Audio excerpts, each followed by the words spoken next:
अस्सलामुअलैकुम रहमतुल्लाह बरकातहू। तो मेरे गाइस आप लोग कैसे हो? उम्मीद करता हूँ कि आप लोग बहुत अच्छे होंगे। अल्हम्दुलिल्लाह मैं भी अच्छा से हूँ। तो भाइयों, मैं इससे पहले आप लोगों के सामने वीडियो लाया था जो फ़िलिस्तीन के मजलूमों के लिए अपने भारत देश से गए थे, हिंदुस्तान से गए थे हेल्प के लिए हैदराबाद से। तो आप लोगों के सामने ये चीज़ में ला कर रखा था। तो भाइयों, ऐसे ही वीडियो में आज फिर से लेके आया हूँ जो कि दिल्ली की है। और आप लोगों को इस वीडियो को देखने के बाद समझने की ज़रूरत है। जो पढ़ा लिखा रहेगा वो तो समझ जाएगा, मगर कुछ ऐसे भक्त हैं जो नहीं समझ सकते हैं। तो ये पढ़े लिखों के लिए ज़रूरी वीडियो देखना है, और जो देखेगा वो उसको समझने को मैं पहले बोल रहा हूँ कि उसको समझना, अच्छी तरह समझना आप लोग, ताकि हमें समझ में आए कि क्या चीज़ हमें ज़रूरी है क्या नहीं है। ये राजनीति से लेके धर्म तक दोनों का ज्वाइन है, और ये दोनों चीज़ का है पहलू पे समझोगे, दोनों पहलू को समझना पड़ेगा कि आज के समय में हम लोगों के साथ क्या कर रहे हैं सब। तो भाइयों, आज इस वीडियो से मैं जो लाया हूँ वीडियो आपको, तो ये वीडियो दिखाने का मेरा मकसद यही है कि आप लोग समझो वीडियो में और अपने दिमाग से सोचो क्या करना है हमें आज के डेट में जो जैसे हो रहा है स्थिति। तो भाइयों, आप लोग हम ये वीडियो स्टार्ट करते हैं और इस वीडियो को देखते हैं पहले, फिर उसके बाद से बात सोच देखते हैं इसमें क्या बोला गया है वीडियो में और क्या समझ में हम लोगों को आता है। देखने के बाद ही पता चलेगी वीडियो। तो भाइयों, भी स्टार्ट करते हैं हमें वीडियो।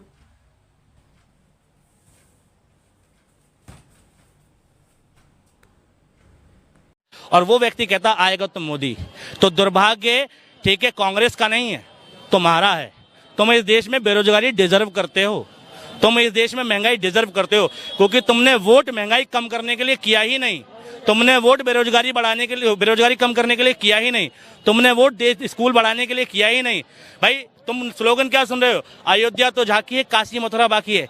ये वाला स्लोगन क्यों नहीं सुन रहे कि दिल्ली का स्कूल तो झांकी है और पूरे भारत में स्कूल बनना बाकी है? ठीक है, दिल्ली के हॉस्पिटल तो झांकी है, सारे यूपी में स्कूल बनना बाकी है। क्यों नहीं लगा रहे नेता भाषण?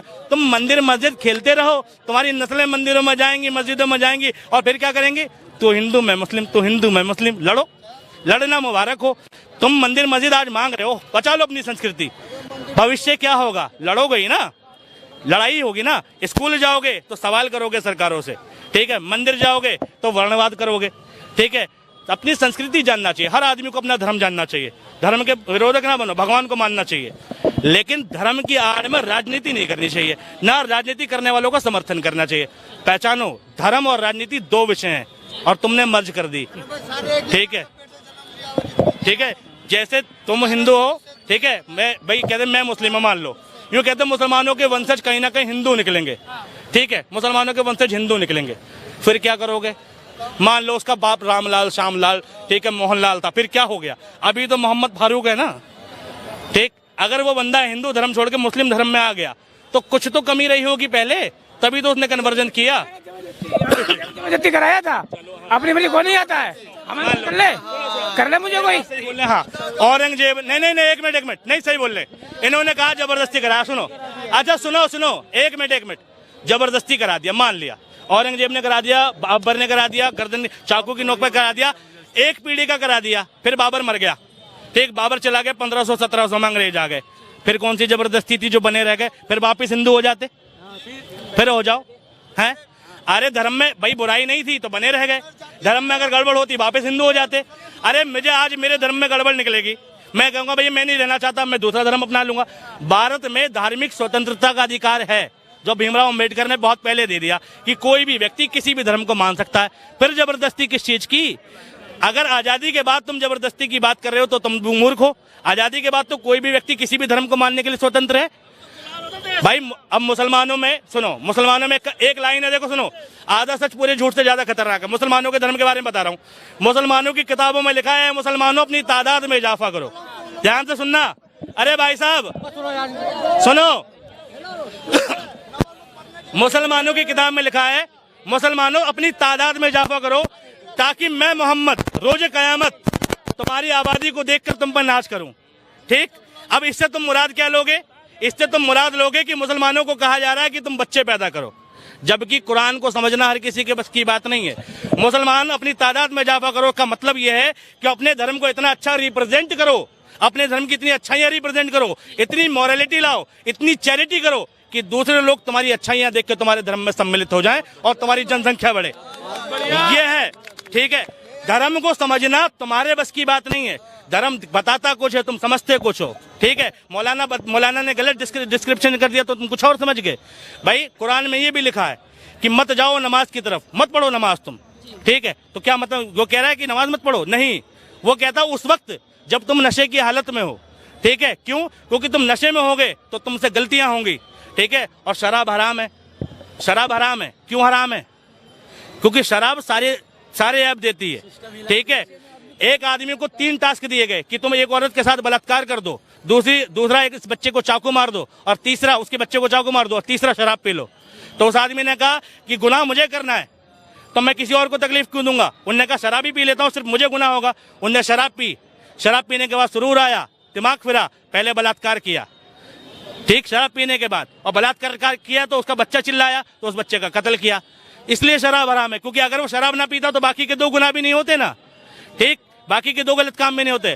हर धर्म अच्छा सिखाता है, हिंदू धर्म में भी। भगवान राम ने बहुत अच्छी बात बताई है। रावण जब सीता मैया को उठा के ले गया तो मंदोदरी के सामने रोया कि इतने दिन से सीता मेरे पास है, लेकिन मैं कभी सीता को स्पर्श नहीं कर पाया। ठीक, क्यों नहीं कर पाया जी? कि भाई कहते तुम तो शक्तिशाली कर सकते हो, कहते नहीं, मैं चाहता हूँ सीता मुझे खुशी खुशी स्वीकारे। तो मंदोदरी ने आइडिया दिया कि तुम एक दिन राम का वेश बनाओ। ठीक, राम का वेश बनाओ और सीता के सामने जाओ, सीता तुमसे लिपट जाएगी। तो रावण ने पता है क्या कहा? तुझे क्या लगता है मैंने ऐसा नहीं किया? कहता मैंने राम का वेश बनाया, राम जैसे केश किए, राम जैसे वस्त्र पहने, राम जैसा श्रृंगार किया। और उस वक्त कहता क्या हुआ? जब जब मैं राम का वेश बनाता हूँ मुझे मेरी बीवी, ठीक है, मुझे मेरी बीवी के अलावा सारी दुनिया में माँ बहन नजर आती है, यानी हर औरत मुझे मेरी माँ बहन लगती है।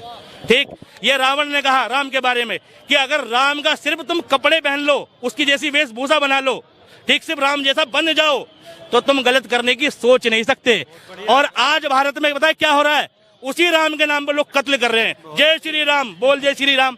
तुम राम के भक्त हो, राम का वेश बनाने के बाद तुम राम की गलत सोच नहीं सकते और तुम राम का नाम लेकर कत्ल कर सकते हो। यह रामायण सिखाती है। या तो तुम अपने धर्म को नहीं जानते, ठीक है, या राजनीति के चक्कर में पागल हो। ठीक है, पागल ही हो तुम भैया राजनीति के चक्कर में। ठीक है, राजनीति के चक्कर में पागल ना बनो। मुझे दोनों चीजें पता है। ठीक है, ऐसे नहीं मैं राजस्थान और उसकी नहीं कर रहा हूँ। ठीक है, मैं ये कह रहा हूँ हर धर्म अच्छी चीज सिखाता है, हमें धर्मों से अच्छी चीजें उठानी चाहिए, गलत चीजें नहीं उठानी चाहिए। ठीक है, और गलत होता नहीं है, व्याख्या करने वाले उसकी गलत चीजें प्रेजेंट करते हैं। ठीक है, कोई धर्म गलत नहीं है। ठीक, अभी एक था गांधी जी का एक स्लोगन वायरल हो रहा था, देखा तुमने? ठीक है, रघुपति राघव राजा राम, ठीक है, गंगा तुलसी शालिग्राम, ऐसे करके था कि ओरिजिनल ये था। गांधी जी ने चालाकी से हिंदू धर्म की, ठीक है, विरासत छीन ली कि भाई इसमें कर दिया ईश्वर अल्लाह तेरे नाम, यानी भजन में अल्लाह कहाँ से आ गए? तो भैया देखो, अगर तुम हिंदू हो तो रघुपति राघव राजा राम, ठीक है, गंगा तुलसी शालिग्राम, यही है, सही बात है हिंदू धर्म के हिसाब से। लेकिन गांधी जी हिंदू की बात नहीं कर रहे थे। ठीक है,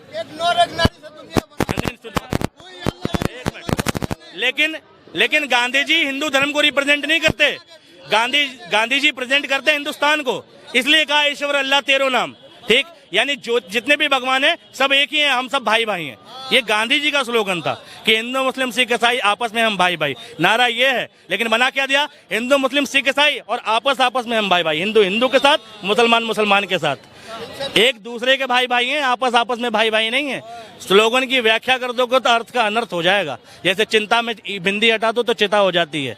तो मोदी जी जो तुम्हें दे रहे हैं ना, वो एक जहर है।